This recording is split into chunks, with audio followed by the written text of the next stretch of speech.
Hello दोस्तों, खेसारी लाल यादव जी का एक बहुत ही कमाल का सॉन्ग है जो कल रिलीज होने जा रहा है दोस्तों। जो सॉन्ग का बोल है पढ़े जालू एतवार के, जो बहुत ही कमाल का इसमें सिंगर शिल्पी राज और खेसारी लाल यादव जी ये सॉन्ग को गाए दोस्तों। वीडियो में जो एक्टर्स हैं आस्था सिंह और खेसारी लाल यादव जी वीडियो में नजर आएंगे दोस्तों। जो बहुत ही कमाल का सॉन्ग है दोस्तों।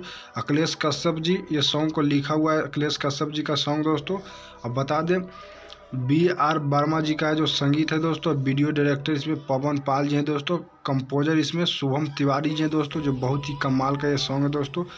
कल है जो सॉन्ग अन्नपूर्णा फिल्म से 6:45 पर सुबह कल रिलीज होने जा रहा है दोस्तों। तो आप लोग जरूर देखिएगा। जो सॉन्ग का बोले पढ़े जालू एतवार का, अन्नपूर्णा फिल्म से बहुत दिनों बाद ये सॉन्ग है जो रिलीज होने जा रहा है दोस्तों। जो ग्लोबल म्यूजिक एग्रीमेंट के तहत किसी चैनल से नहीं आ रहा था दोस्तों। तो खेसारी लाल यादव जी का एग्रीमेंट ख़त्म होने के बाद ये पहला सॉन्ग है जो अन्नपूर्णा फिल्म से रिलीज होने जा रहा है दोस्तों। तो आप लोग को वीडियो अच्छा लगे तो लाइक और शेयर जरूर कीजिएगा। कुछ कहना चाहें दोस्तों तो कमेंट के जरिए बता सकते हैं। अगर हमारा चैनल को सब्सक्राइब नहीं किया तो सब्सक्राइब कर ले दोस्तों। पेज से देख रहे तो फॉलो कर ले दोस्तों। फिर मिलते हैं एक नए वीडियो नई जानकारी के साथ दोस्तों। जय भोजपुरी, जय